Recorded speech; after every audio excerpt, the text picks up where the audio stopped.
तेरा साथियों बाबी रामा पीर जी इन भजन जी शायरी कई आहे शायर हरेश कुमार जेको रईस इल्ताफ रिंद गोट जो आहे हिन वक्त लसमेली में रहे थो। इन गीत के लिए खास फरमाइश आहे पहलवान मोती भील दीवान जे गोट जो ऐं सराड़ी खां बाबू पहलवान फोटो पहलवान ऐं झोल खां सुंदर सुमरो शायर मिठे कोसे खां रमेश राठौड़ ऐं सवाई सागर ऐं इन भजन के भगतियाणी न्यू समीना कोयल पंहिंजी मिठड़ी आवाज़ सां अनमोल आर्केस्ट्रा टंडोला यार में रिकॉर्डिंग करायो। बोलो बोलो बाबे रामा पीर की जय। बोलो बोलो बोलो सुगना भाई के वीर की जय। बाबलिया थे रामैया थे बाबलिया थे आओ जी रामैया थे आओ जी बाबलिया थे आओ जी रामैया थे आओ जी। गुलिया बिछावा आरती करावा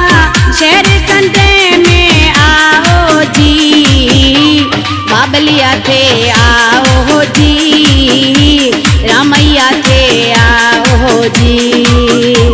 बाबलिया थे आओ जी रामैया थे आओ जी।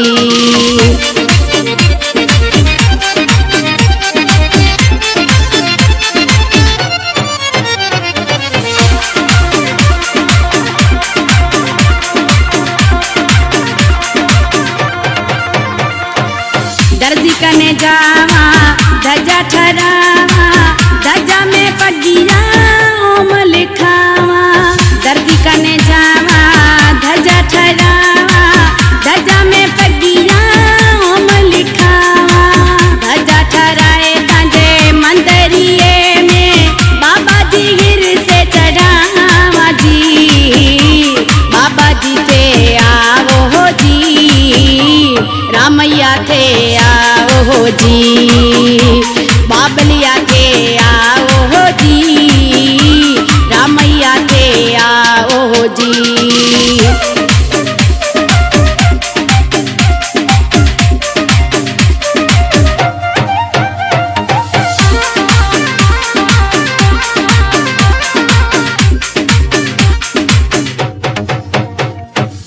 शेर बावीसा में वो पहलवान बोरी बाबलिया लावे प्यो शेर बावीसा में वो पहलवान बोरी बाबलिया लावे प्यो पहलवान रमता बोरी ता जीना झूलाता झूलाता लावे रे बाबा जी थे आओ जी रामा जी थे आओ जी बाबा जी थे आओ जी रामा जी थे आओ जी।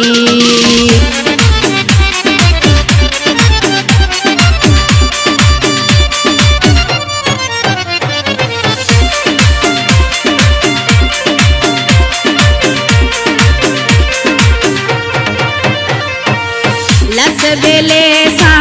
हर्ष भेड़ो मोती पहलवान आवे प्यो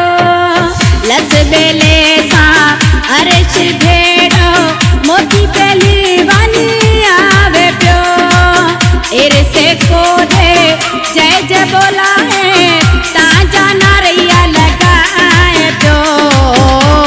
बाबा जी थे आओ जी